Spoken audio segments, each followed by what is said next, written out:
সাতটা ঘোঁৰাৰ ছবি আপোনালোকে বিভিন্ন সময়ত বিভিন্ন ঠাইত নিশ্চয় দেখিছে আৰু এই সাতটা ঘোঁৰাৰ ছবি বিভিন্ন ভেৰিয়েশ্যনত আহে যেনে পানীৰ ওপৰত দৌৰি থকা ঘাঁহনিৰ ওপৰত দৌৰি থকা সূৰ্য অস্তৰ সময়ৰ ফটো সূৰ্য উদয়ৰ সময়ৰ ফটো ৰঙা বেকগ্ৰাউণ্ড সেউজীয়া বেকগ্ৰাউণ্ড বিভিন্ন ধৰণৰ ভেৰিয়েশ্যনত আহে আৰু আমাক নিশ্চয় কনফিউজ কৰে যে কোনখন আমাৰ বাবে উত্তম হেহে আজি মই এই কনফিউজনটো দূৰ কৰিব বিচাৰিছোঁ যদিহে আপোনালোকে ঘাঁহনিত দৌৰি থকা ঘোঁৰা সাতটা ঘোঁৰাৰ ছবি লগাব বিচাৰিছে তেতিয়াহ'লে সাউথ ইষ্ট কৰ্নাৰত লগোৱা বা সাউথ ইষ্ট যিটো ডাইৰেকশ্যন সেই ডাইৰেকশ্যনত লগোৱাটো অতি উত্তম হ'ব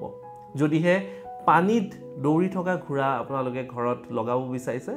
ই আপোনালোকে কেৰিয়াৰ অপৰচুনিটি আনিব মেণ্টেল পিচ আনিব আৰু ই উত্তৰ দিশত মানে নৰ্থ ডাইৰেকশ্যনত আপোনালোকে নিশ্চয় লগাব পাৰে সূৰ্য উদয়ৰ লগত দৌৰি থকা ঘোঁৰা ইষ্ট ডাইৰেকশ্যনত পূবে লগাব লাগে আৰু লগতে আপোনালোকে যদি ৰঙা বেকগ্ৰাউণ্ডত ধূলি উৰুৱাই যিবোৰ ঘোঁৰাৰ প্ৰতিছবি আছে সেইবোৰ আপোনালোকে দক্ষিণ মানে সাউথৰ ফালে আপোনালোকে লগাব পাৰে সাউথ ডাইৰেকশ্যনৰ ফালে আৰু আশা কৰিছোঁ এই সমূহ ডাইৰেকশ্যনত আপোনালোকে যেতিয়া ঘোঁৰাৰ ছবি লগাব আপোনালোকে নিশ্চয় এটা ভাল সুফল পাব